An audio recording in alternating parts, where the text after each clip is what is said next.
So tonight our speaker is Dawn Berry, and I think most of you got to know Dawn, very enthusiastic, relatively new member, which is good to have. And her talk tonight is called Through Alchemical Eyes. So I'll just give you a very brief insight into Dawn's background. Dawn is an artist using experimental film as an alchemical tool and delivers workshops using creativity as to expand consciousness. She is a member of the Theosophical Society, International Alchemy Guild, Order of Women Freemasons, and she is also belongs to the Wing Chun Kung Fu School. So if you don't like the talk, just keep your voice down.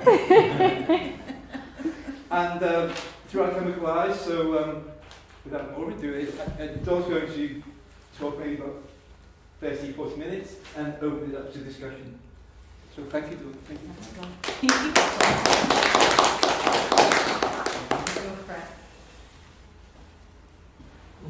Yeah, if you like, yeah. So, as I put in my brief there, alchemy is the ancient art of transformation, the science of making something better. But I'll be focusing on alchemical self-transformation, so not turning base metals into gold, it's more the spiritual and mental aspects for self-transformation. Alchemists believe if you could purify and perfect your own consciousness, you could project that power into the world around you. So this talk will not be on alchemy itself, but it'll cover the key areas I've identified for alchemical self-transformation and how I integrate it into day-to-day life.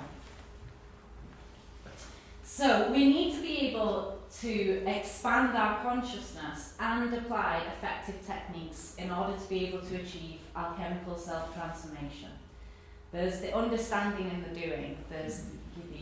So we're going to start basically having a look at what is consciousness in terms of the all consciousness and how that relates to our individual points of consciousness. And then we're going to go to inner worlds, outer worlds. So the first one is as above, so below, and then inner world, outer worlds is more as within, so without. Then we're going to look at perspectives and how they shape reality through meaning making. And then expanding consciousness. We're going to look at the mental plane, the infinite now, and then the relationship between. Before we then move on to looking at some of the techniques. So I've got here loops and pendulum swings. That's more about cause and effect. Then transcending dualities. And then we're going to look at keys to transcendence. And that's going to be in two parts, where it's more our individual essence and the all essence of transcendence. Then bringing down the sacred into the everyday, conscious rituals, building power, and that's like will and focus, and then stepping into new paradigms before looking at world building. Now, if we can skip to the next one, thank you. Yes, so these are huge topics to cover. So I'm only going to be looking at a brief overview of the principles, and the reason that I wanted to do it like that was because I wanted to show the system of how they all work together.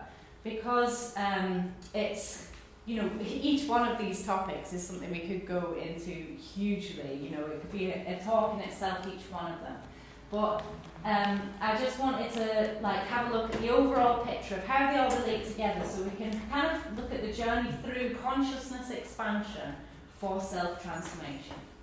So we all integrate things differently. So I don't want to say these as these are ultimate truths that I'm talking here. They are my truths, and everybody will resonate differently with the information. So I hope what you get from this presentation is any reflections, questions, or insight, anything that helps you, that resonates with you and helps towards your own consciousness expansion for self-transformation. Fingers crossed that'll happen.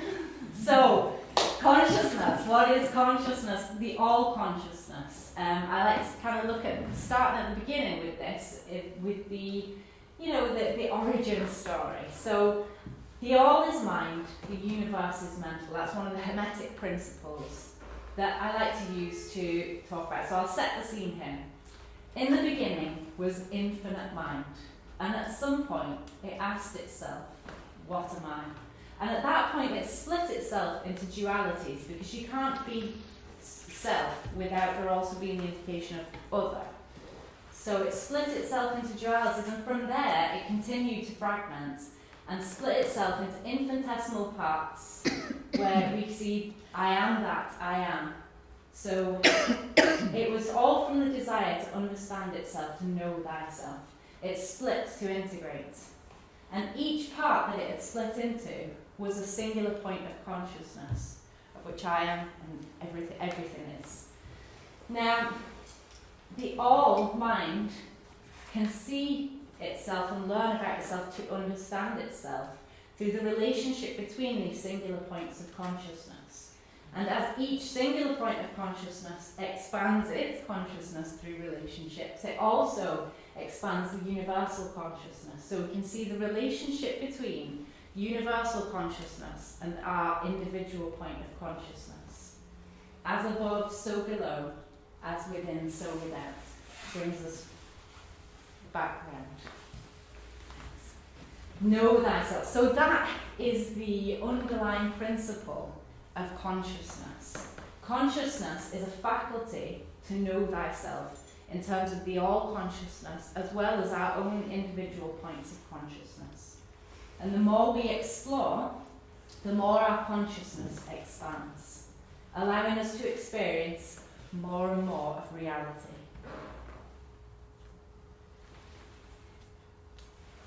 As above, so below, and then this takes us to as within, so without, so the inner and outer worlds.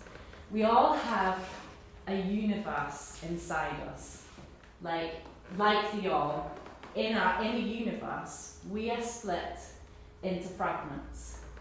We have emotions, mind, body, soul, imagination. I don't know if you've read about internal family systems parts. There is a whole universe inside of us. But there is also so much that we are unconscious of.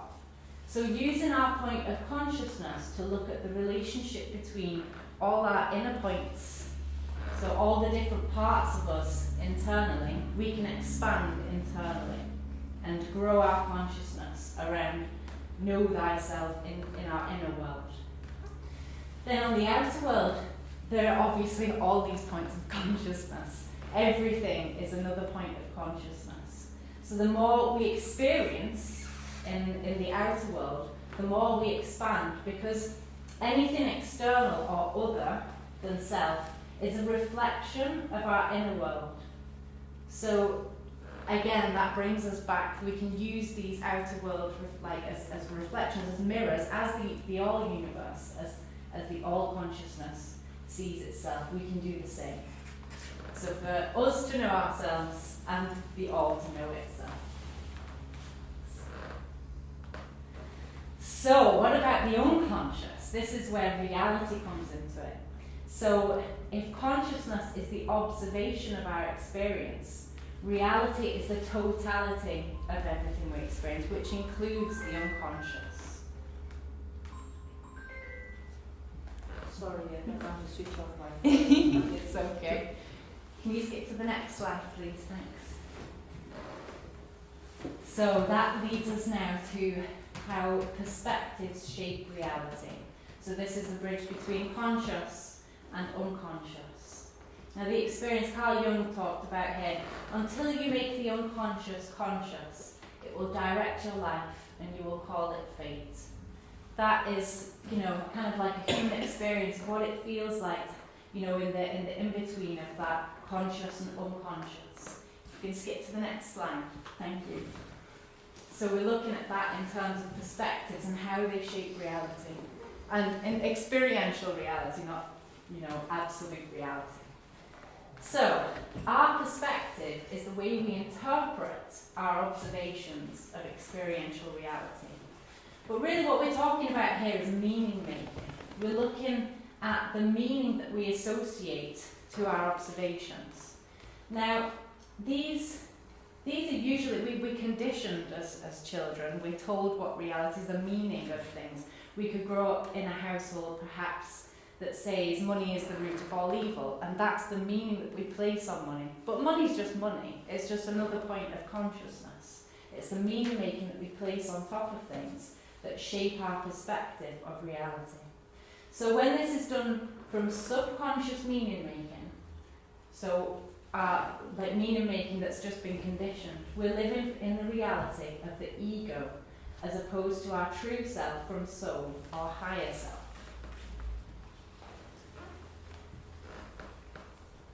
So in order to expand our consciousness around this, what we need to do is disidentify with any of the I ams. So that's quite a task really.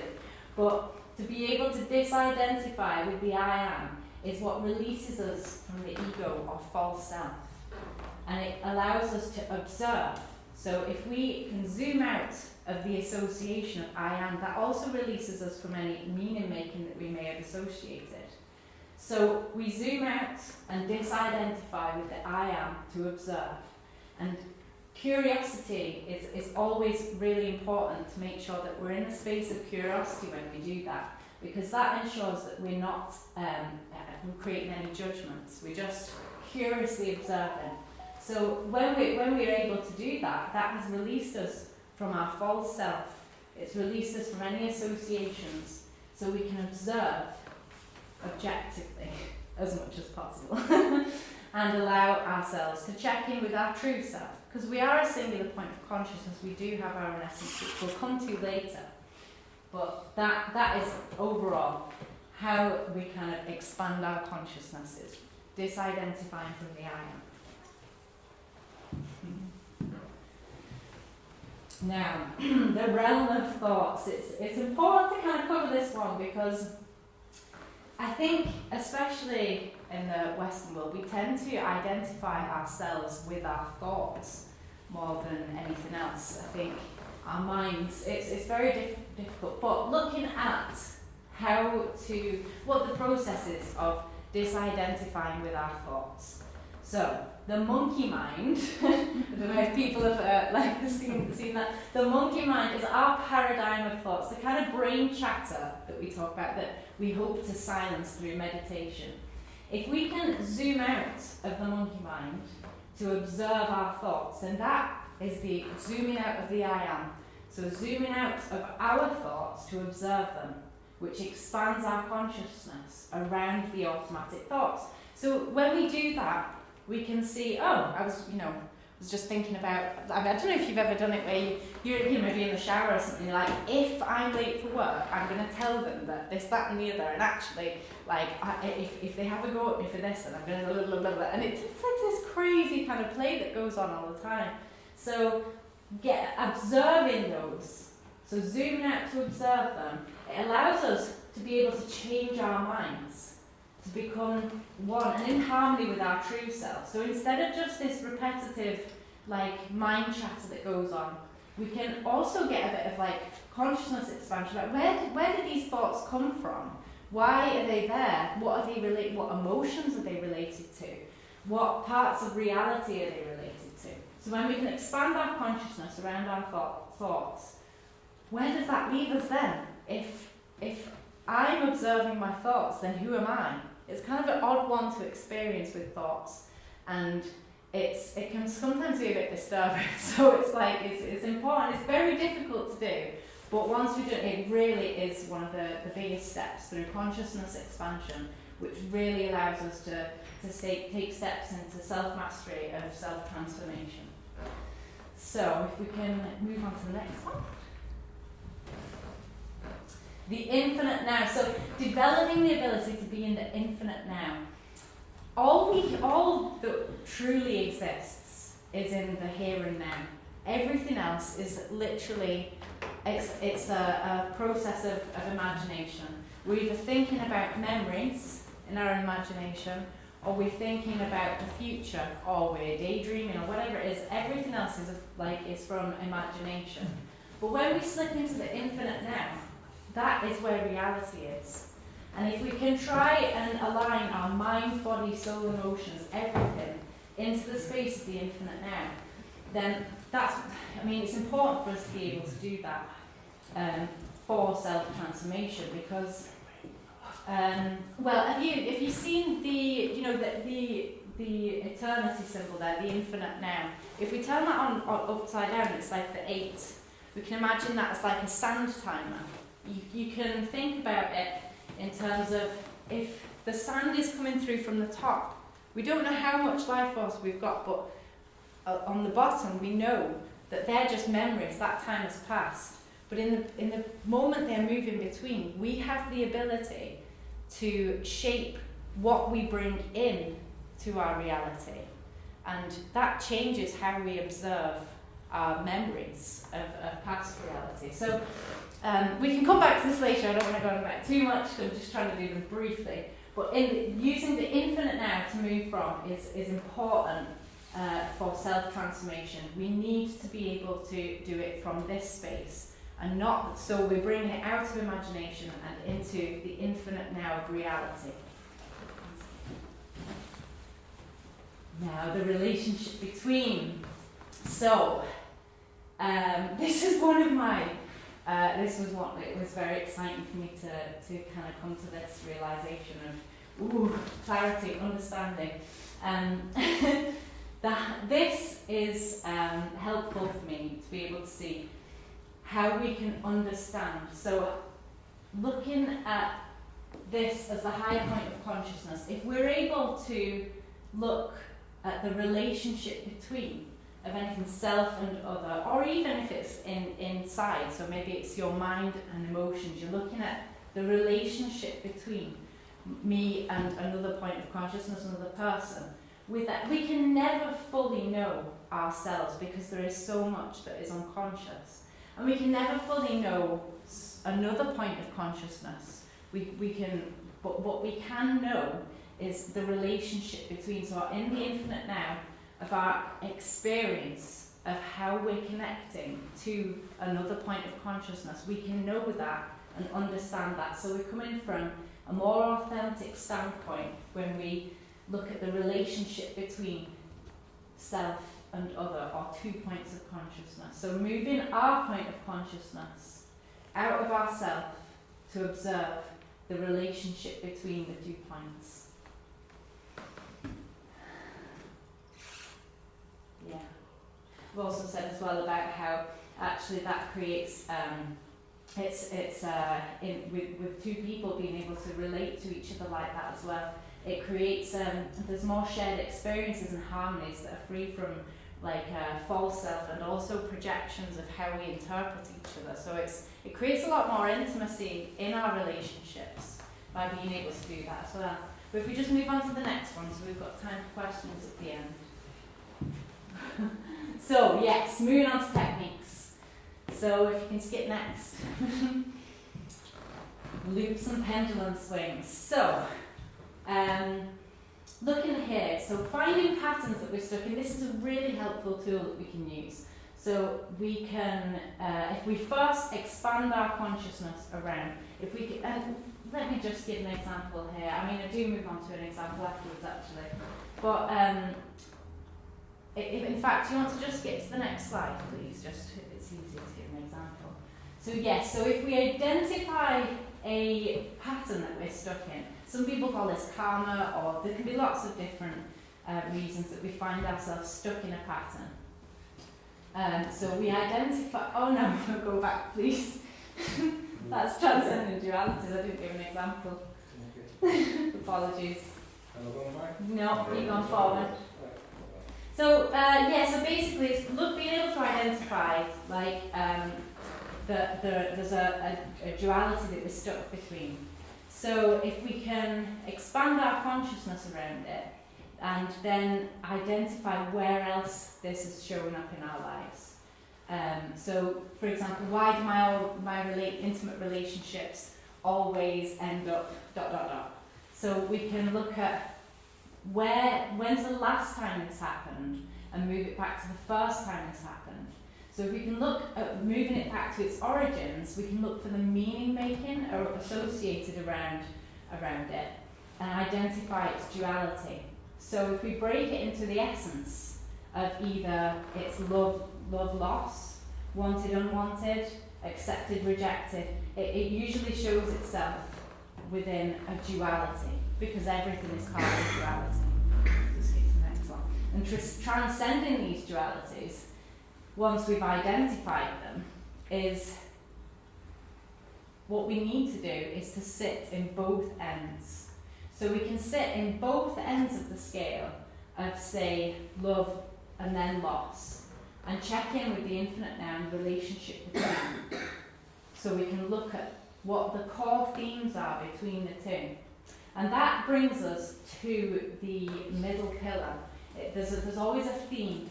So we can have a look from here.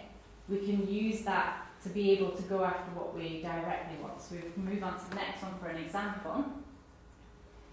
So say, for example, I never have enough money. We're always in the duality between lacking money and chasing an excess of money, an abundance of money. So we use the principle there I was talking about. What does it look, feel, sound like to have a lack of that money? And we can have, maybe what comes up is scared, anxious, unstable. It's different for everybody because of the meaning making around it. But then we sit in the abundance of money. What would that look, feel, and sound like? And then it becomes unsafe, relaxed, stable. So intuitively, we can find the theme that joins them both, and that might be security. So using our active imagination to be able to develop the vision arising from the emotions and thoughts of security, so chasing the thing that transcends the dualities that we've been swinging between, actually brings us into a place of feeling secure and being able to see that. So this middle pillar transcends the false duality and allows us to step into the new paradigm of our higher self's desire. And we'll talk about new paradigms later, just to clarify. Okay, keys to transcendence. This is a really good one. We're going to start here with soul essence. So this, if you can get to know your soul essence, that can be quite difficult for people to, what is your soul essence? But there's ways we can have a look at how to tune into that. So using our values, what energizes, motivates, and what drains us as well, what creates harmony within and without. When we find ourselves in the place where we feel that harmony, connection, and alignment to the all, when we feel like we're in a place of real connection to things bigger than ourselves, those little pointers show us our soul's essence. So once we have a list of those, so there's lots of different ways to do it, but these are really good ways to be able to find out what our soul essence is. And then once we have these, we can use these and make sure that we bring them into our everyday, because nourishing our soul in that way is so important to be able to transcend anything that's going on. So it transcends mundane darkness and brings us back to harmony, to bridge the worlds between spirit and earth. And talking on, there's the actual transcendentals that we can talk about. So these are more about the higher selves, the four modes of being that are keys to transcendence. So each one of these, truth, goodness, beauty, and unity, they are keys for us to be able to transcend the mundane and connect to our higher self. I'll just skip next. Now we've got to go through and we'll get some questions in.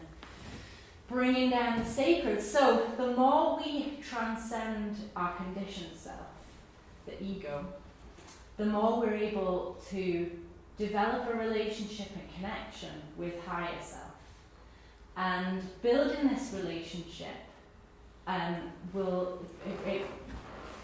it makes it clearer for us to be able to look at the place that we need to be acting from. So we can bring connecting through to our will, our mind and emotions for known truth, rightly desired good and rightly admired beauty within the mundane world. So bringing these divine aspects down from our higher self down into our physical self, we bring the spiritual down into the mundane, and we can bring it into our everyday relationships too. So the more we connect to that and bring it down, then it it just bridges the gap between the worlds. And there's actually lots of different ways we can do that. So we can bring it into conscious rituals to bridge the gap between our conscious and subconscious paradigm as well. Move on to the next slide. So that takes us to conscious rituals. So we all have rituals, or we could call these habits. Maybe you wake up in the morning and scroll through Instagram, and that's the first thing you do. I don't know. Maybe, it's always we wake up and you have a coffee first thing. Maybe it's you read the newspaper or pop the radio on. Whatever habits we have, we need to look at whether they're conscious or unconscious, because habits are the things that really shape our lives. They're the things that we're feeding, not in an automatic way as well. They're things that are that they're feeding into our subconscious because we're making them through repetition. We actually make them unconscious. So it bridges the gap between conscious and subconscious through automation. So I've put here, a habit is a seed planted in the subconscious mind and nurtured through repetition.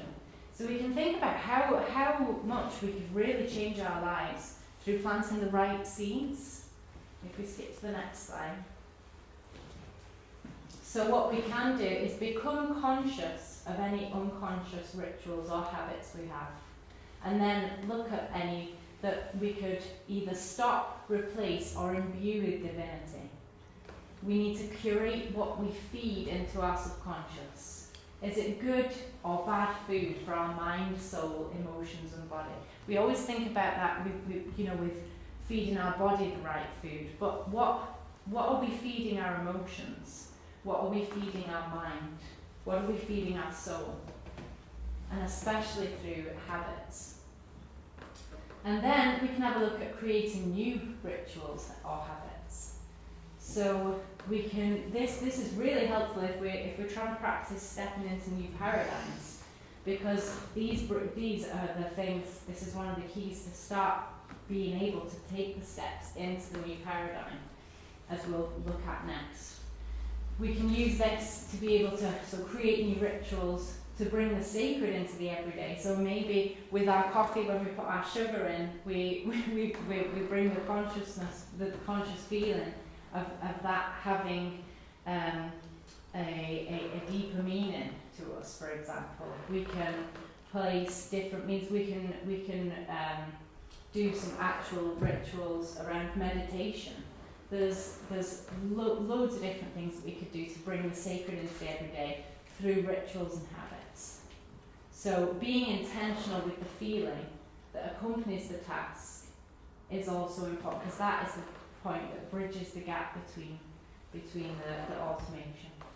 And a really good read there, Atomic Habits by James Clear. That's a really good one. If you're looking at creating some habits, there's so many techniques in there. But if you're looking at it with the point of a ritual in there and how to bring down these sacred aspects, that is like a whole new ball game. It's amazing. Very good book. Building power. So we all have power, but its strength is through focus or will. So the act of will. Practices we can do to build our power. One of my favourite ones is open eye meditation, so Raja Yoga. Also looking at what we cut out is hugely important. So cutting out practices of distraction is one of the biggest ways we can build our power of focus. Then being intentional in all we do. This is it's required for self-transformation, our power, because we need the ability to hold focus on the vision of a new paradigm or goal or desire. And it also helps develop persistence, self-trust, self-mastery, and faith in the process. Okay, we're nearly at the end there to ask questions. I was really worried about not being able to have enough time. So, stepping into new paradigms. This model works for all forms of self-transformation. when working with a clear vision or goal. But it's most especially like helpful to understand this process when we're world building. Which is what we're going to look at the end there. Now, can you all see that? Read that okay? It's a little bit blurry, isn't it? I use this visual here to look at. So each circle, the big circle here, that represents the mind. And the top section is the conscious mind. And underneath that is the subconscious mind, the feeling mind. So that's what distinguishes the conscious from the subconscious. The way we bridge the gap between is through feeling. And then here we've got like the little, it kind of looks like internet signals coming out. I put there the law of attraction, so that's the energy that we emit outwards into the world around us. And underneath the smaller circle, that is the paradigm of reality that we exist in. So if we can have a look, so I guess that you could say that's ourself, but it's also the reality, the way we see. So it encompasses the world that we come into contact with. So if you can see at the top there, I've got a little minus. So that represents a negative thought, and that translates it exists in the subconscious mind and in our paradigm. It could just be one negative thought, for example. So, I mean, and it could have come from our subconscious mind, and it's reflected in our conscious mind, in our monkey mind of thoughts. It doesn't necessarily matter where it's come from, but it's there.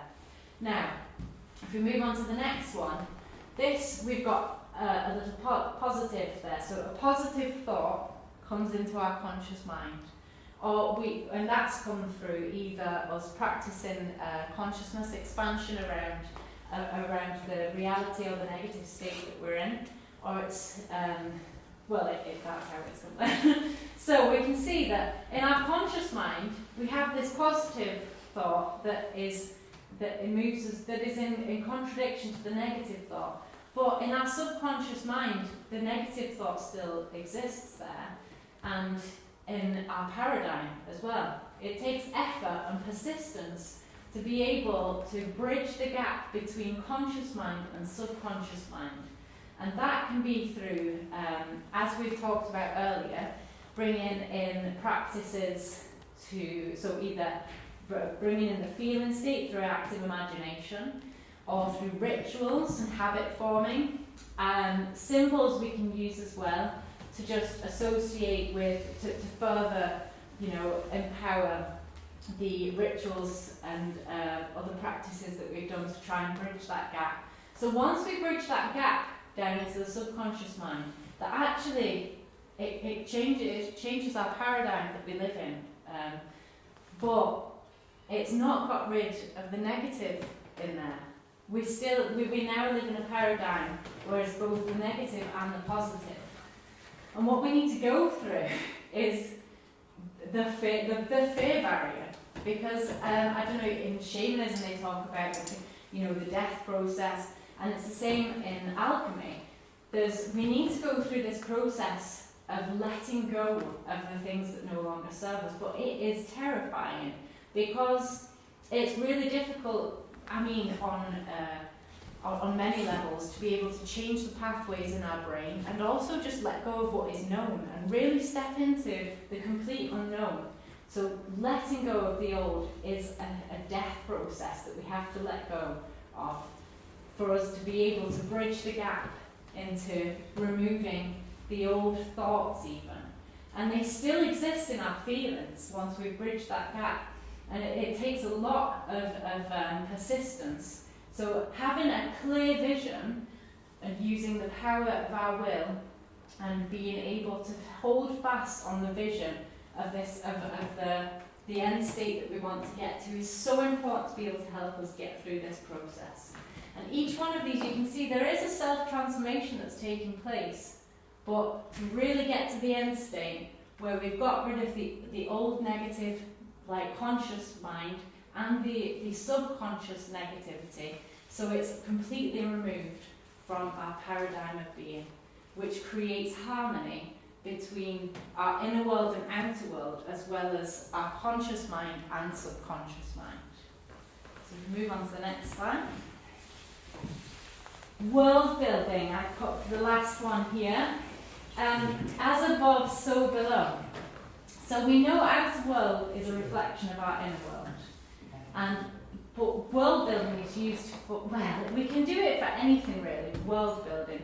It's just, instead of focusing on one point of self-transformation, it's developing a whole new sense of self. And people do this in lots of different ways, whether it's who they'd be if they were a millionaire. There's lots of different aspects of personality and reality that would change to take that step from where they currently are into it. So instead of just doing one thing at a time, it's about creating a whole new world to step into. So it's lots of different aspects all at the same time, but they're incorporated in world building.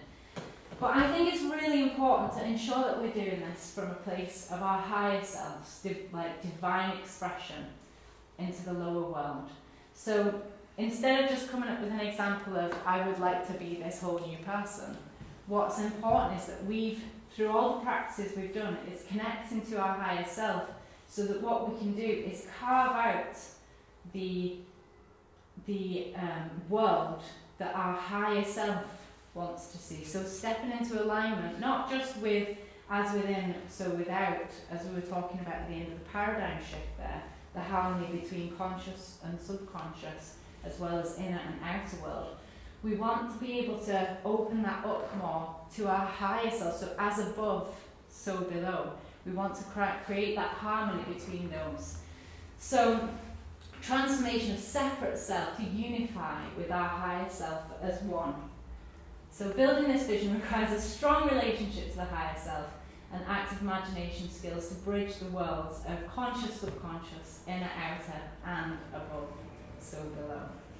So, that was so many different things, wasn't it? We turned lights on just for a second. Do you want to put the lights? Lights, thank you, John. That was so many topics that are really, really quite in depth that I kind of fired through there. But has anyone got any questions? I just wanted to really, I hope that it shows the process of how they all work between each other, rather than going into great detail each one of those, because there's a lot there, isn't there? But it is, I think through my studies, I've been studying this for 20 years, and building practices and everything.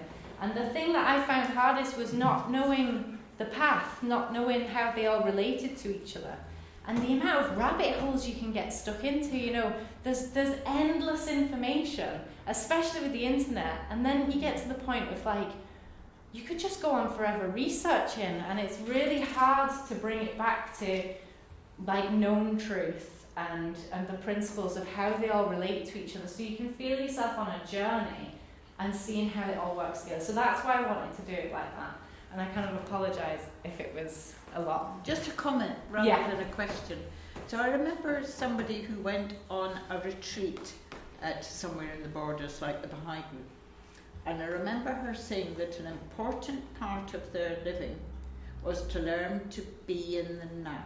Yeah. When you're washing the dishes, you're not thinking about anything else except what you're doing. When you're opening the gate, you're opening the gate. When you're walking, you're in the moment. Yeah. And that's, at one point, that's what you're saying, that the past, if you're sitting there with your monkey mind, you're either thinking of something that hasn't happened, or thinking of what has happened and reflecting on it, not actually living the moment. Definitely. That is real. And people can spend their whole lives never actually living in reality. Never actually be. Yeah, being. I don't believe being you can ever be in the now. Yeah. You can't be in the now. Well, I think when you say I'm in the now, then it's changed. That's right. Well, it's just thinking. It's because you're thinking and not being. This also relates as well to if you've read about manifesting. I don't know if you've read that people say that if you're trying to set an intention to manifest, you should always write it in the present tense. Yes. I am a millionaire. And I have. I have. So when you were talking and about the negatives, exactly. you shouldn't be looking at the negatives. You should look like, I don't have enough money. You'll never have enough money. You'll by saying, never I don't have have enough money. So in the infinite now is where reality exists, and Yeah. we can join all of the aspects of self together. It's like in that very, the point between the infinity symbol, it's just that one very little point there. And, what that figures out what we're bringing to us, and what, the way we see our memories as well. So being in the now, if we say, I want this, we're You're always not going to be in the knowing. statuses of wanting. Yes, sorry, what were you going to say? Yeah, no, I really enjoyed that. Thanks very much. It's great. So just another suggestion, comment then. So Yeah. in line with that, it seems to me to get over the fear of letting go, Yeah. it's good to know that the infinite now's nature is one of loving kindness. Yes. Yeah. And then once you get a taste of that, it's much easier to trust it over the abstract thinking of the ego. Absolutely, yeah. So using those transcendentals as well are really the keys to transcendence. They really, really help in our ability to be able to go through that process, because it really does feel like a death of self, because it is a death of self in terms of who we've identified just our the I am. ideas and thoughts and Exactly. whatever that we have about ourselves. And once you're in that space, synchronicities happen. Exactly. Because you haven't got the fear. Because you're not separate from it. Life allows you to Yeah. have the things you're needing. Yeah. Because fear is such a huge... It's a huge barrier. Are you saying nature's loving kindness? The nature of the infinite mind, or the higher self, is loving kindness, and so it's very important in the Western world where we're kind of taught to be inadequate in a way. We're just not good enough. But as soon as you get a taste for actually your fullness and your wholeness, you behave and act in a totally different way. Yeah, I think as well, connecting to that all, and the things that are greater. So finding your keys to transcendence, to find how we can practice staying in the moment of those being connected to things that are greater than just our individual point of consciousness. Sorry, what were you going to say as well? Yes, it was a question about the here and now, a question about the media. Oh yeah. Do you feel that the media we suffer at the present time is completely against doing what you have described? Absolutely, yeah. It seems to me to feed into the monkey mind with all this chatter. Yeah. That is one of the practices I was mentioning of cutting, so building our power, all our power and focus our power is where we put our focus. And if we're putting that into practicing distraction, which basically, if we're scrolling on social media, are we curating and being intentional about the reality that we're shaping for ourselves? Or are we just letting anything in? And what are we watching on Netflix? What does that feed? What emotions does that feed? What thoughts does that feed? We really need to be intentional about what we are placing into our subconscious mind, because it creates the paradigm that we exist in. And as much as maybe we can expand our consciousness around a topic that we're scrolling past or a news article we're reading, we need to also take responsibility for the fact that we are feeding that into our reality. And if we give away all of our power and responsibility to I'm just scrolling, it doesn't really mean anything, or we're just watching the news, or we're just being told what reality is, I'm told and told and told this is what's real, we're not taking responsibility for our reality and being able to shape it for ourselves and be masters of our own kind of transformation. Yeah, we're being transformed, but we're not the ones in charge of it. I was thinking it's survival of the fittest as to being kind, and we're still living in an animalistic world, and also a lot of this I found that when I was taught mindfulness, it seems to be quite a lot of mindfulness, like when you're brushing your teeth, you're actually those two factors. Yeah, definitely. Mindfulness is a really good tool to be able to get into the here and now, and also to set our intentions as to what we're feeding into the habits that feed into our subconscious. We take so much time feeding our body. You're right, we don't feed our mind. Yeah, or our soul, or our emotions. Yeah, yeah. What were you going to say? Maybe we talk a bit more about disidentifying yourself from the I am. Yeah. I would have thought most people are trying to identify with the I am. So Yes. yeah. It So is. what do you mean there? I think so. It's like consciousness is the observation of our reality. So I think if we're in a place of I am, we're in a fixed state of observation. So if we want to observe our I am, then we have to be able to act, transcend out of that, rise above it, to be able to view ourselves in our interactions with other things. So having self-awareness requires us to be able to observe ourselves, and we can't do that from the point of I am. We have to be able to release ourselves from that, to observe without projecting meaning, basically. It's mostly around meaning making, but it is with all things really. I mean, tapping into the I am that I am, of being able to know that I am the universe. I am everything. In terms of creating that relationship between is. It could be really terrifying at times as well, especially when you disidentify with your mental, with your mind, and you're observing your thoughts. It's yeah. You talked about, your slides went into some practices to attain that sort of Yeah. observer. Would you say that through trauma that can also happen? Absolutely, yeah. That I think as well, it's important to say that our dualities are what we measure reality off and our experience of it. So happy and sad, sad's here, happy's here. Our experience of sadness is how we measure. We measure them off each other. There is no hot without cold. So our experience of hot is the most extreme experience we have of that is that's our understanding or our awareness around what hot is. And it's the same with the opposite end. Our experience of cold is dependent on what we've actually witnessed and experienced in physical reality of it. So, sorry, just remind me of your question there. With trauma, I think it's the same. Yeah. Trauma, it expands. People feel like they've been broken. I think it's more about being broken open to the experience. So, if we, love and loss, for example, that's a good one. Looking at the worst experience of loss is here, and our love is here, and we measure them off each other. And then all of a sudden we lose our mother or our parents. And all of a sudden the goalposts move and it's we feel broken. Everything that meant something doesn't mean the same anymore because our experience of reality is just broken right open.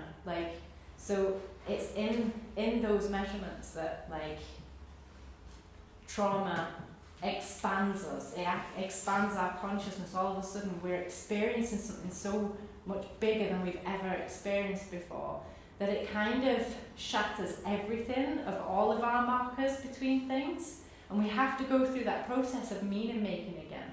I mean, a lot of people in grief, they'll say that they just don't understand how everyone can just keep going, and they feel like they're in a separate world than everybody else, and it's because actually what's happened is everything of who they are, who they I am was, it's just been completely blown out of the water, and they have to start going through the process of meaning making again. And it is very similar process of this, yeah.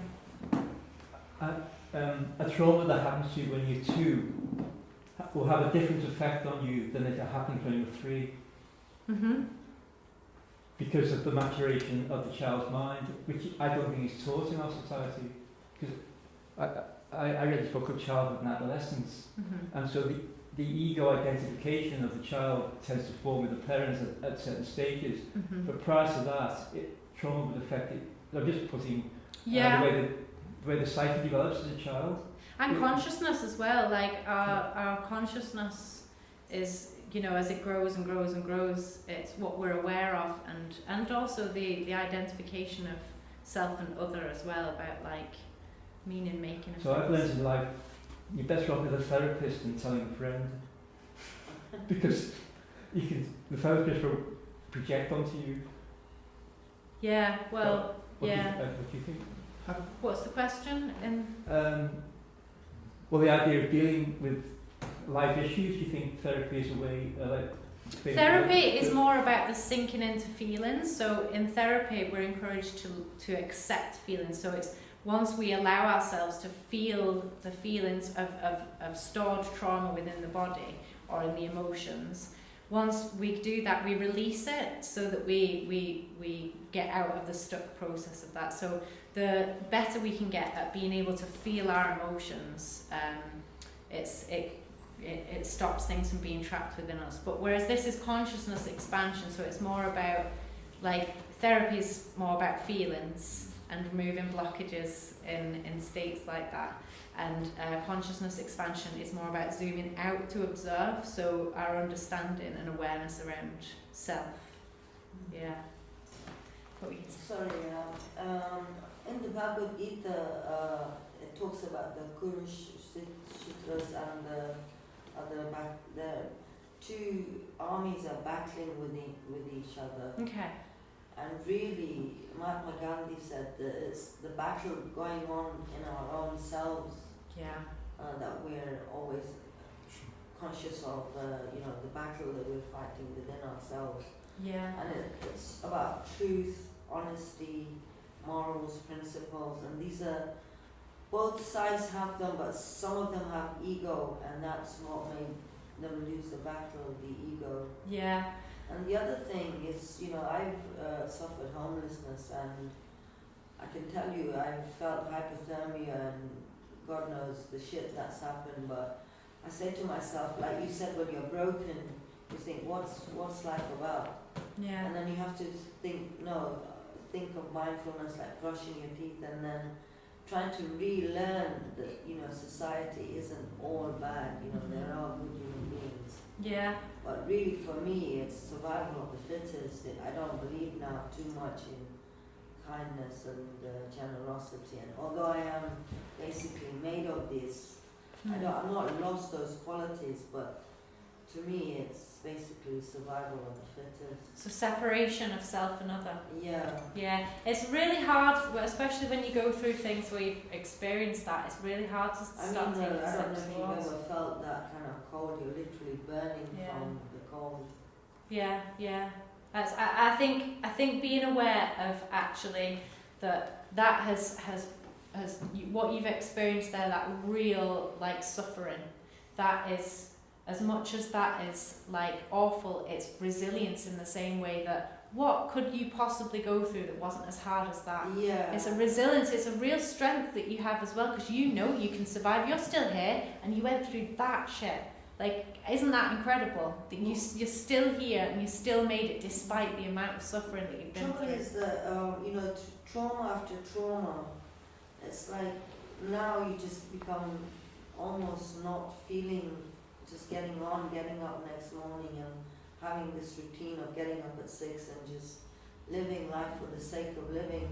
I try and read religious books, just regain my faith in humanity, but it's tough. Yeah, I think sinking into the infinite now, things are helpful as well, because sometimes we can stay stuck in states of being or emotions of being as well. It's like places that we've visited. Sometimes it feels like that once we've been there, it's hard to ever feel like you can be anywhere else apart from that place that you went to. I went to Zanzibar, and believe you me, I could. Yeah. It really felt like, my God, you could feel the cries of these slaves that were. Yeah, it's difficult. Thanks for sharing that. Sorry, we've got another question. Thank you. No, Well, if you go through these alchemical exercises or spiritual exercises, or the same thing, are you in essence acquiring saintliness? saintliness. Oh, maybe.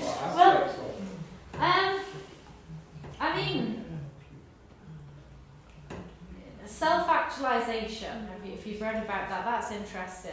It's about being, or transcendence, or transpersonal studies as well. There's a lot of that. I don't know if do you know Maslow's hierarchy of needs? Everyone's, seen the thing.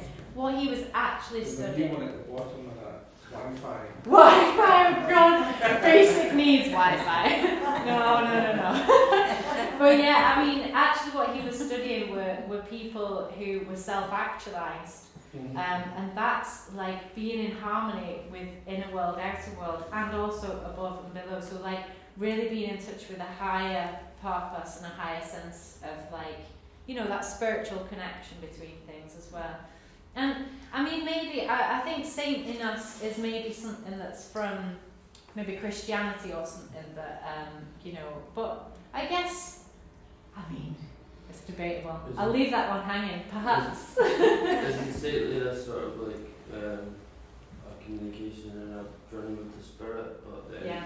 a saint would fall for a God message, like actually believe in a paradigm where they might have a God that was actually judging them, or or being cruel, or like testing them. And if you can believe that that's a reality, then it's not quite what the spirit is, and it's like the saints are trapped in some kind of spiritual torment because they believe in a judgmental creator or something. Yeah, I think that separation from God, actually, if we have that in our belief system, then we're keeping ourselves stuck in that place. This transformation is about being able to actually make choices and decide where we want to go, where we want to be. Project our own realities. Yeah. Jesus said something like that, or something, when he took it out of the Bible, like Dead Sea Scrolls or something. Well, the meaning making we have, so even reading the Bible, for example, we can, if we have, the different perspectives we have when we read it, it shapes the meaning making around it, so it could be a different book for everybody. It's not good PR for God types either, because they're always kind of judgmental and not very fair with the people, Yahweh and etc. It's not very didn't do PR very good for it. We don't trust it. It's cruel and sort of testing or something. Like a separation or Second spirit or something, or just confusion or corruption or something. Yeah, thanks for that. It's interesting. You going to say? Oh, I think you got a question. Yeah. I'm sorry I was late, by the way. No, no. I find it very interesting what you've said in the short time that I've managed to get here. But where does the word soul fit into that sort of labyrinth of words of semantics? Consciousness. The consciousness, when you were explaining it, and I want to check with you if I'm near understanding this, does it come from just your experience in life? That's why we're all different, or go different ways. We learn different emotions. I covered at the beginning a kind of like creation story a little bit. I can show you afterwards, actually, if you're honest. I think it's basically our singular point of consciousness comes from the all consciousness, splitting into infinitesimal pieces in order to see and understand itself. So your point of consciousness and my point of consciousness is a part of the all consciousness trying to understand what am I. So trying to understand itself. So know thyself is the consciousness is has the underlying principle of know thyself. I can't remember the words on the tip of my tongue. Yes, it's on the slide. Yeah. So the essence though is when the all consciousness split itself into parts, one of which is this fire hydrant here that has consciousness and is observing the world. I have a relationship with it. It has a relationship with everything else and it comes into contact with. But soul is more about the individual essence of that makes up our singular point of what the all consciousness said. I am this. I am the earth. And what makes up what is the essence underneath what the physical expression of the earth is. So it's the spiritual essence behind the physical expression of you. But that can be different for everybody, is that right? Yeah, Therefore, sure. how do you come to a sort of common view on it, of what the soul is? What the soul is? Yeah, is it just related to consciousness of the experiences that you have in your life? No, it's more about our individual, the essence of who we are. The Buddhists don't do so. The Buddhists don't do so. I mean, it's debatable, isn't it? I mean, the thing is, That's not true. They just do it's levels of consciousness, different states of awareness and consciousness. No, it's not. Well, in Theosophy, it's the monad. They call it the monad, but in Buddhism, it's levels of going up. Yeah. Vibration. Yeah. I've been doing a lot of. I can chat to you about that after. It's about the soul. Anyway, it's really interesting. Yeah, we can say.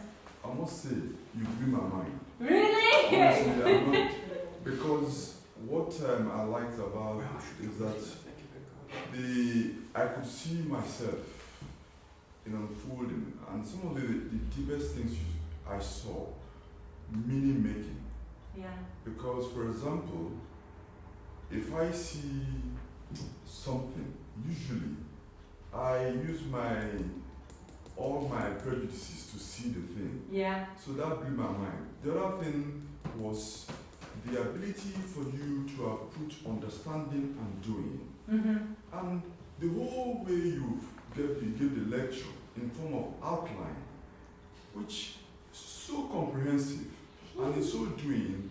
So I really must thank you. Thank you very much. I've been really anxious. It's really difficult, and there's a lot of subjects that are covered there. But, yay! Good! Yeah? Has anyone got any more questions? Oh, sorry, go on. Thank you. Nice to meet you. Cheers. I'd like to ask about Yeah. will. Will, yes. In that long diagram you had there was that kind of line, and underneath you had brackets, and I think there was clear will and clear vision. Can we go to that slide, please? Just the one before the two back, I think. Yeah, sorry, go on. So what is will? The power of will, it's the ability to hold steadfast on one vision. So to stay focused. So our power, being able to condense that into one vision, one clear vision that we work towards, and to hold on to that. So it's through. Does that make sense? Sorry. In that example, yeah, I can see that. But what is will? What is will? Does The power of focus. the power of focus? Where does that come from? Well, there's lots of different, depending on what paradigms you look into, there's lots of different examples of how people explain what that is.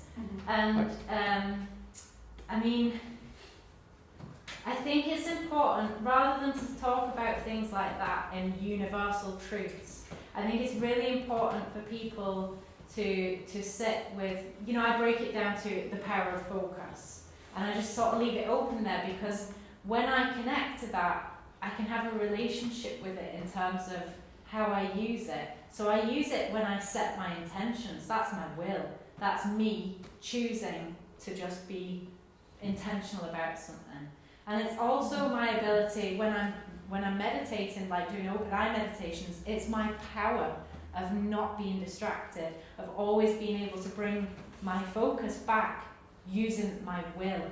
Because so it feels very different to different people. And I think that's why we hear things talked about so differently, because we kind of have to, we understand things visually, or we're made up of soul is this bit, and then will is that bit. And actually, I think as the Theosophical, there is no higher religion than truth.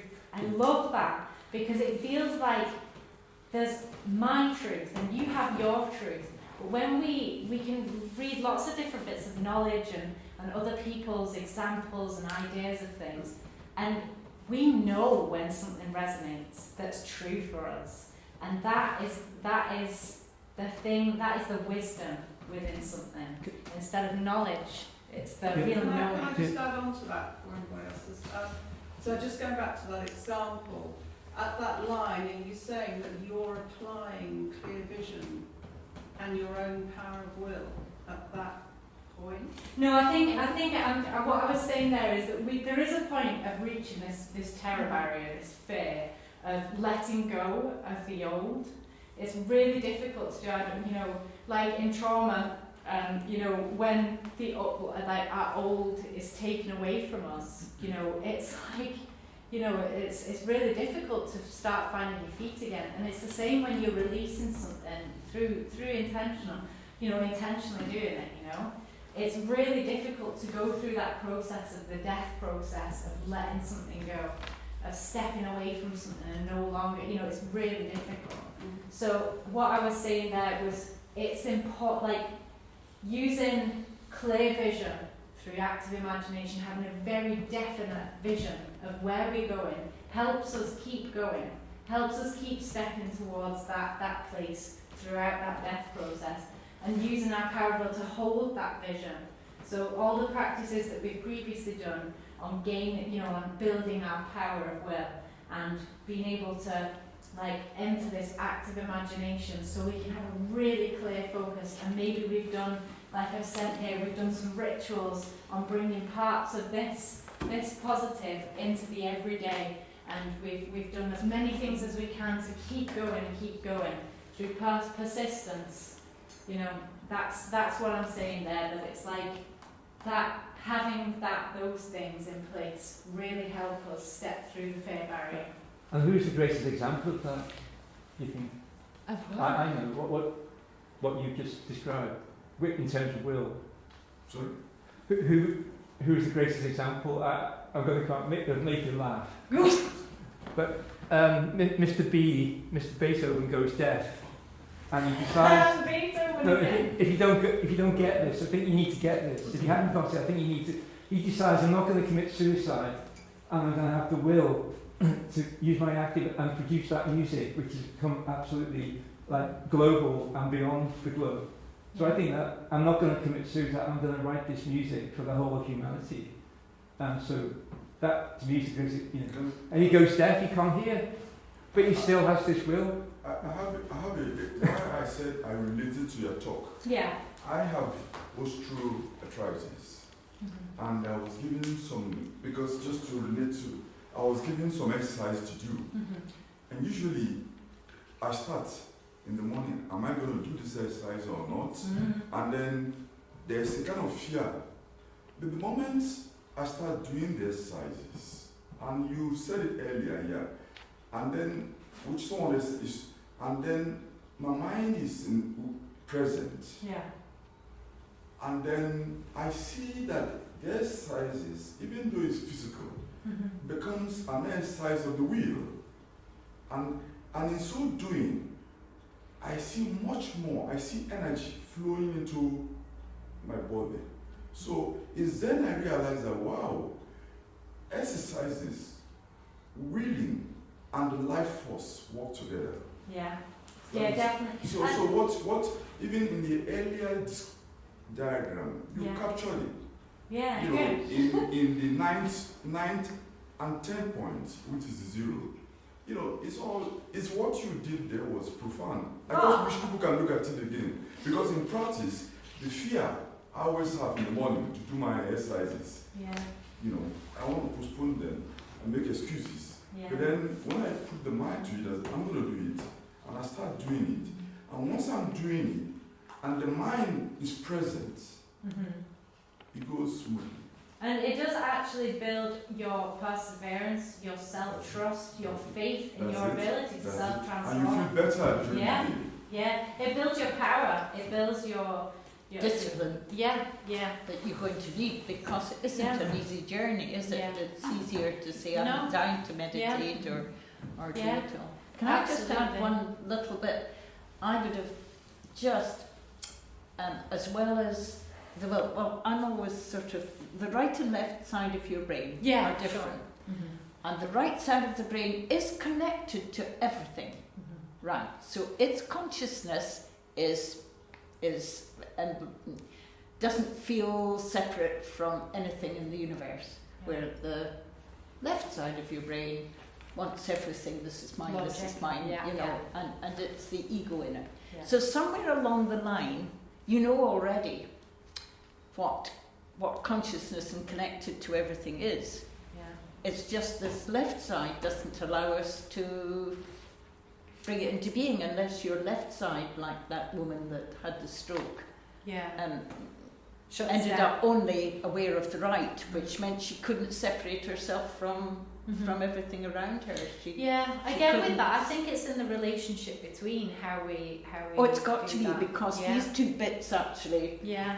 join up. Yeah. You know, they are interconnected. You couldn't do mathematical analysis if you didn't have a left brain. No. Yeah, but when they're both integrated, then that's the ideal, isn't it? Pardon? Yeah. So the right hand makes a good master, and the Yes. left hand is a good servant. But Yes. once the left hand gets to think it's the master, then you're in trouble. Yeah. Yeah. It's a relationship between. Why do you Absolutely. think that is? Because it keeps you separate and apart from in an abstract thought rather than integrated within the whole. So if the process of perception starts with the right brain, which is whole, it says, right, now I need to understand a bit about the world, so I'll step apart from It's it. going clear. Yeah. And it does a good job, but it should hand back to the whole. Now integrate that back into the whole. But in the Western world, we've just developed the left brain so much, Have you, it's like we have right brain damage. Yeah. have you heard about Emma Gilchrist? That's exactly Yeah. that. Yeah. Yeah. Did you have a question, Isabel? No, it was really just the comment about will being really quite tied to intention. And of course, I suppose developing the strength to fulfill intention. Yeah. But I think it's difficult to define the difference between weakness and strength. If people feel they can't do it because they feel weak, that's really hard to reach a stage where you're going to carry through your intention. You have the willpower Yeah. to do it. See, you know. yeah, I think if you And find fear, you've got the word Yeah. fear, that's the key. Yeah, I think if you're finding yourself in a position where you're in stuck in a duality between helplessness and empowerment, Yeah. that you were saying there, that, you know, if you feel like you've not got the power or not got the ability, if you're in that place, I think, you know, there's as much as there's lots of other techniques we talked about, like transcending things, but finding, you know, transcending the dualities, if even within that, I think using our active imagination to have a clear goal of being able, this is where I want to be, this is where I'm going, and as soon as you have a really clear vision of what that is, then you can apply your will to be like, I'm still going there, I'm still going there. It's kind of like, that's why I wanted to do it instead of going into great detail about each subject. I think doing it like this to look at the system of how they all work together is so helpful, because it's, I mean, although it's a really difficult task to try and, you know, get consciousness down into 2 minutes, but it is funny. it works, I've been yeah. there where the positive is there at the top, but it isn't part of your whole being. Yeah. My understanding of God, I can say. It Yeah. took years before somehow or other it trickled in. The plus was in the bottom with my concept, Yeah. and now my whole being has that concept, so Yeah. I can see that. I can see how Yeah. you can have it in your mind and think you've got it, but until it's deeper inside you, Yeah. and I don't know what makes it go deeper. Yeah. Understanding, probably wisdom, I don't know. Yeah, it's integration. But it's yeah. interesting. Yeah. It happens. Yeah. Any more I questions? think like will was like as well. It's about like being able to abandon intention like comfortably. Like if there's something holding you back that seems like it's really a disruption or a depression, to let it go. And Yeah. like if you have like a overall vision of like who you would want to be or something, or like where you want to end up, then that can complement like that. Like nothing really matters if you feel like not doing something. It's maybe for a reason. Maybe you're Yeah. like intuitively knowing that's not your path, even though it might be counterproductive, or like by most people's estimations Yeah. they would think you should have to achieve like your intentions when sometimes intentions are wishful thinking and just like concepts, but then it's not your true self, and everyone's like got a different kind of wiring that like, leads them on their own journey. And it's, Absolutely. like, I think sometimes you have to be comfortable with failure or stagnation, and then there's like journeys and I peaks and think drops and things. what you were saying there as well about like the you know not being your true self. I think that's why I was saying at the end there about like you know the world building from your higher self, because meaning making it's also really important where the meaning making comes from. If meaning making comes from the outside world, that you're supposed, for you to be successful, you need to be married and have a job and do this.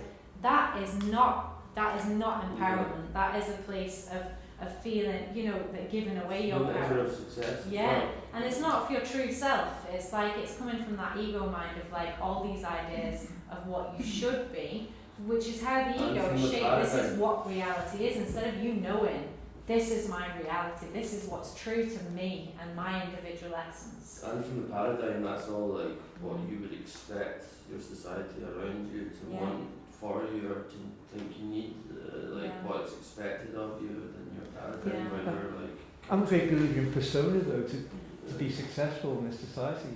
But I think, like if people turn up for a squash lesson and I'm like, I don't fancy this, I'm depressed, they're not going to come back. I need to adapt a persona. And I think that's an asset to do that. I think it's a skill. Well, it's different if you see all outside aspects as a reflection of yourself, because maybe that's just you saying. Sorry. But they want me to be this, so I'm gonna act this out. Yes, I'll be this person. Great. Why not? Yeah. So you've had a question for ages then. Sorry. Are you familiar with the writings of the 20th century Indian mystic Nisargadatta Maharaj? No. Because his talks have been collected into a big volume called I Am That I Am. Yeah, so that is very, I Am That I Am is a very interesting topic to look at. I know someone that's just reading it and reading it and reading it. I'll have a look at that. I've not read those. I don't think I've read those ones. I've read lots of different You can look up on a website and you can get videos of his talks. Yeah. He talks in Hindu or whichever language he has. He's based in Bombay. Mm-hmm. He was born just before the end of the 19th century and died about 1980. And he was a humble cigarette maker, tobacco maker. Yeah. And he had enlightenment. And he used to hold court in his flat in Bombay, which is in a modern block. Mm-hmm. And people used to come and sit and ask him questions. And there would be a lot from the West. And there'd be an interpreter who could interpret from English to what he had done and to interpret back again. Yeah. And a lot of these were recorded at the time, and a lot were in videos. And to me, he is my most inspirational guru, and his very simple message. I mean, I am that I am, and you don't really need much more than that. What was his name again? Nisargadatta. In fact, he's my guru's guru.